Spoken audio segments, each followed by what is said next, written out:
Questions? No, I was just recognizing your question. Okay. I'll come to you. If you could carry on. It's a quick one. Basically, my name is Pua Pakatan. I've been here for quite some time. Been monitoring you guys, making sure you guys behave. You come our opposition for a year now. Can you speak up, please? Sir, I'll repeat the question in case what's happening to the shadow cabinet? So the question is, what's happening to the shadow cabinet? And your question, sir? No, let him answer. We're collecting questions and the answer will only afterwards. Three questions. I'll answer three at a go. So your question, sir? Well, my question is quite a long question. No, I have actually this one, okay? First of all, I'm sure all of us here, right, is very encouraged. Your name, sir? Stephen Chang. Thank you. All of us are very encouraged and thank the efforts of Pakatan in furthering the interests of all Malaysians. Now, Mr. Chairman, before I ask my questions, I want to declare my interest. I'm not a member of any political party in Malaysia.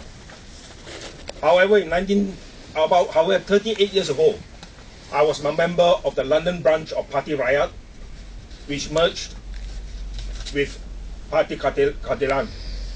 I left Party Rakyat about 2 years later because the London branch was infiltrated by agent provocators and informers. And I think there are some still lurking around. Now, Mr. Chairman, for me to ask my question, I have, first of all, to put things in context. And my question is asked within the context of that the leadership of Pakatan must be transparent to earn the confidence of the people. Anwar Ibrahim is the leader of Pakatan, the coalition opposition. However, he has no credible history as a progressive reformer standing for the interests for all Malaysians. He has not adequately explained how he reconciled his present position with his leadership status within UMNO from 1981 to 1987, and the reactionary, undemocratic policies which he was an integral part when he was at the highest level of government. He was at one time, very importantly, a close and key ally and beneficiary of Diam Zainuddin, the most corrupt personality, perhaps second only to Najib Razak. He is also associated with and a close ally and prodigy of the extreme right US establishment, the Washington neoconservatives such as Paul Wolfowitz, a principal architect of the Iraq War. During the financial crisis, let me finish. Yeah. He supported the International Monetary Fund, which attempted to subvert the Malaysian economy into foreign ownership, in particular the US control.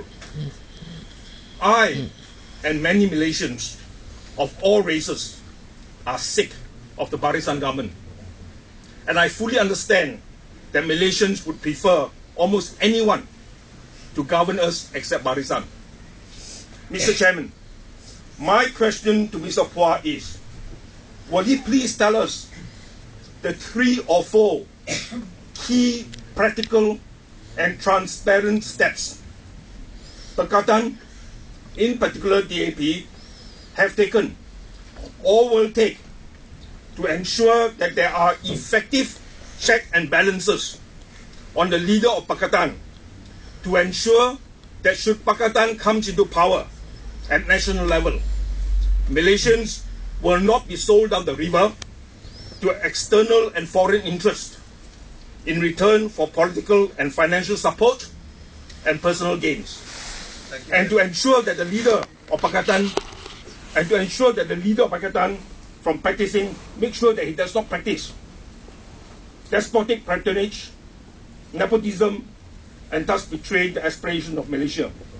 Those of us who have lived in the UK have the bitter experience of the progressive, bright, shiny face of Tony Blair, who betrayed the electorate as Prime Minister.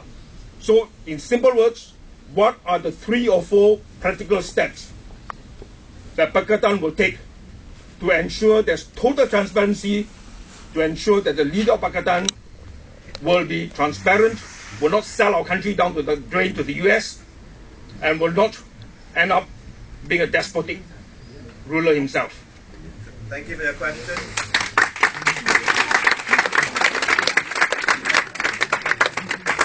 One more question, please. Hi, Tony. My name is Warren Liao. I've been in the UK for about 5.5 years now. So my question to you is basically linked indirectly to what General Madabaka said. You mentioned a passing remark that the 916 initiative was an Anwar Ibrahim initiative. So that sounds a little bit like political distancing and damage control by DAP from the effort, okay, to have a governmental change, although unpopular, but still democratically elected, okay, by still majority. So what are your personal thoughts, not DAP's thoughts, on Kapil Singh's calls for Anwar Ibrahim to bear a little bit of responsibility, okay? If he didn't start a wildfire, but at least he did contribute to this party hopping issue. Okay. Shadow government gets asked every time. Shadow cabinet. Okay, the concept of the shadow cabinet is a concept that is applied to practically all mature democratic governments. You see it in UK, you see it in the US, and you see it in most other democracies. 2 points. I'll get the first one quickly out of the way. We are forming a shadow committee where each party of the Pakatan will have a chairman. Okay, say for example, if we have a Ministry of Education, we have 3 joint chairmen, one from each particular party. They will be taking care of the Ministry of Education. So there's a shadow committee and not a shadow minister. Now, that point aside, more importantly, if we look at the parliamentary system in Malaysia, will a shadow cabinet be effective? Will a shadow cabinet be effective?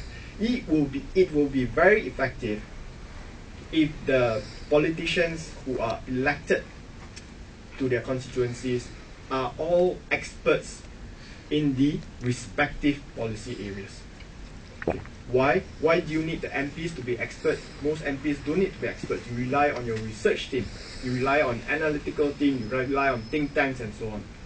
But that is exactly the problem in Malaysia. There is no, for us in Pakatan, there's no provision by the government for MPs to have research assistants. There's no financial ability for us to form huge think tanks to be able to provide concrete, detailed, comprehensive policies for each ministry. We have some focusing on key ministries, especially on finance, on education, and so on. But all 33 ministries that is present, not 33, all 28 ministries or so that is present in the government, to form such committees would be an effort that is going to be impossible for us. I'm not going to say that a shadow cabinet is not important. It is important.